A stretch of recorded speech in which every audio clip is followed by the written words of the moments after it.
Ok, on va terminer le Siman Nun, le chapitre 50. On a vu comment toutes les lois sur Odou.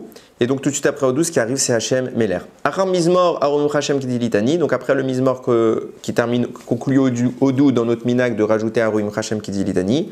Omrim Pa'amaim Hachem Meler, Hachem Malach, Hachem Loch, Lolamved. On a l'habitude de réciter deux fois, de proclamer la royauté d'Hachem. Donc Hachem Meler, Hachem était le roi, Hachem est le roi, Hachem Malach, Hachem était le roi, Hachem Mimlor et Hachem régnera, Leolamved à tout jamais. On le dit deux fois. Ve'alpi da'at rabotenu amekubalim, noagim la'amod keshe omrim Hachem Meler. On a, d'après la Kabbalah, on a motivé à ce qu'il faille se lever au moment de la récitation de ces deux phrases. Vechen, keshe omrim acharav pasuk, va Hachem le Melech al kol haaretz. Pareil, on reste debout tout le long, toute la suite, quand on dit le Ve'ay Hachem le Melech al kol haaretz. Aval, keshe omrim psuke oshienu ad aleluka. Rachaim le omram beyeshiva. Par contre, oshienu, les deux trois lignes qui suivent cette récitation, Oshienu Hashem Elokeinu Ekabetenu Nagoim, ça on aurait le droit de s'asseoir. Bon, après ça dure vraiment 2 secondes, il n'y a pas vraiment de raison de s'asseoir à part pour une personne qui ne pourrait pas tenir. Vimayas Osek Beamirat Akorbanot. Maintenant quelqu'un, soit il était en retard, soit il est un peu plus long pour lire les korbanot, donc lui il est en retard, les gens sont en avance par rapport à lui et donc il n'est pas encore atteint le tzibour qui est en train de dire Hachem Meler. Veshama mais Hachem Hachem Meler. Donc lui il est en différé et il entend le tzibour dire Hachem Meler. Raoushia Amod Imaem. Alors c'est bien qu'il se lève avec eux. Afalpi chez notre sarich leafsik velomar Imaem pasuk psuke Hachem Meler. Mais il n'a pas lieu de s'interrompre pour répondre à Hachem Meler avec le tzibour. Il continue cette fille-là, mais comme tout le monde se lève l'irvod Hachem, puisqu'on est en train de parler de sa royauté, alors lui aussi se lèvera. Aval imlo aya osek beamirat akorbanot. Par contre, s'il n'était pas en train de réciter les korban, Raoui shiyomar psuke Hachem Melech imatzibur kede shiyemlichu et hakadosh baruch hu kulam keechad. Mais par contre, donc là il n'était pas en train de réciter la tefila, il n'est pas en retard. Il n'y a pas de lieu. Il fait peut-être qu'il avait déjà prié ou en tout cas il n'est pas en pleine récitation. Il a terminé les sacrifices. Il n'a pas commencé la suite. C'est bien de répondre avec le tzibour Hachem Meler pour que ensemble nous puissions proclamer la royauté d'Hachem. Et évidemment qu'une personne malade ou âgée qui a des difficultés, qui peine à tenir debout, il aura tout à fait le droit de réciter ces passages de Hachem Meler que nous les récitons debout. Lui, il aura le droit de les réciter en position assise. Après ça, Kodem Baruch Shamar, Noagim Lomar, Mizmor, Lamnatser, Binginot, Mizmor Shir. On a le Teilim de Lamnatser qu'on lit juste après Oshienu et avant Baruch Shamar. Donc on a l'habitude de le dire.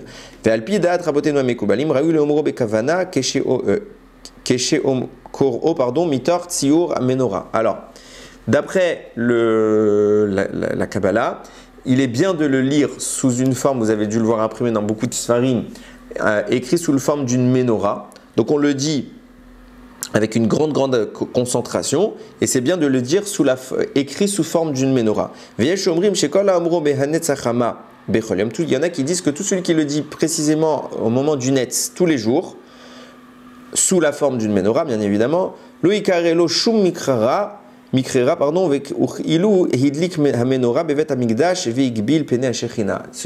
une garantie, c'est une protection d'agir ainsi pour toutes les personnes qui le feront, de lire au Netz sous forme de menorah, qui le protégera de tous les problèmes de la journée, et c'est considéré, ça a tellement de valeur qu'il est comparable au Kohen qui allumait la menorah dans le Bet Hamikdash. Maintenant, une petite précision qui a quand même pas mal d'importance et qu'il faut insister un petit peu dessus. Et on va voir que c'est pas nécessairement le minag, mais faudra nuancer les propos. Viesh noagim le omro mitor tsiur menorah aktuva biktav yad beotiot stam à la claf. On a beaucoup vu que souvent c'est imprimé sur un parchemin identique à celui du Sefer Torah, et les gens l'écrivent dessus avec une écriture, la même écriture qu'on a dans le Sefer Torah.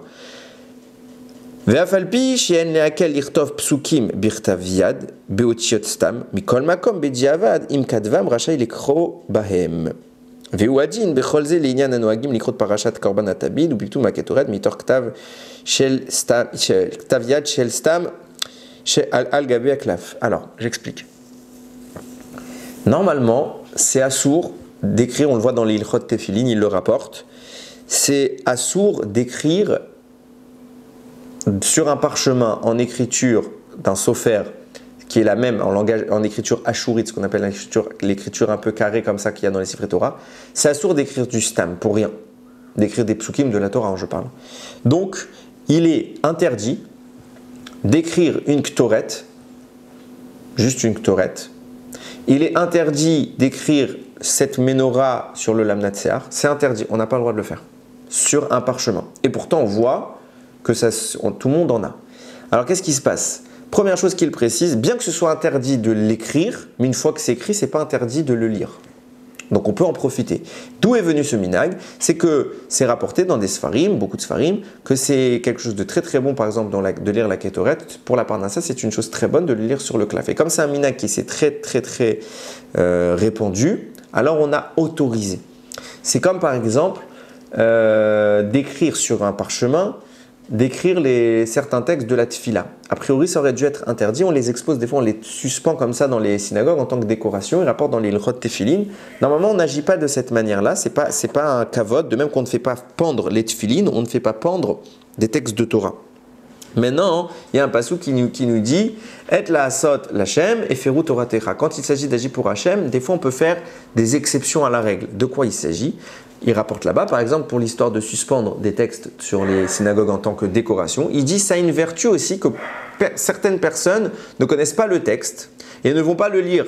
Ils ne connaissent pas par cœur, ils ne vont pas le lire dans le sidour. Donc soit ils ne vont pas le dire, soit ils vont le dire mal. Alors le fait de cette perte de connaissance, parce qu'aujourd'hui on en a besoin, alors le fait de l'avoir à disposition tout de suite à l'œil de lire, on autorise, ce qui normalement ne l'est pas vraiment, on autorisera d'écrire et de suspendre dans les synagogues. Selon ce même principe, puisque maintenant ça se fait, alors on n'autorise pas nécessairement. Si on nous pose la question, est-ce qu'on peut écrire cette ktoret ou est-ce qu'on peut écrire cette menorah, la halakha se donnera de répondre non. Mais maintenant, puisque ça se fait quand même, et la asot l'Hachem et ferou Torah techa, on autorisera. Et puisque c'est fait, on peut maintenant tout à fait le lire et en effet ce sera une ségoula pour la Parnassa. Mais a priori, ce n'est pas une attitude recommandée. Et je termine pour conclure le Pérec. Beshabbat uviyom tov, noagim lomar achar Hashem melech, mizmor hashamayim mesaperim kevodel, ve'od mizmorim kenit pas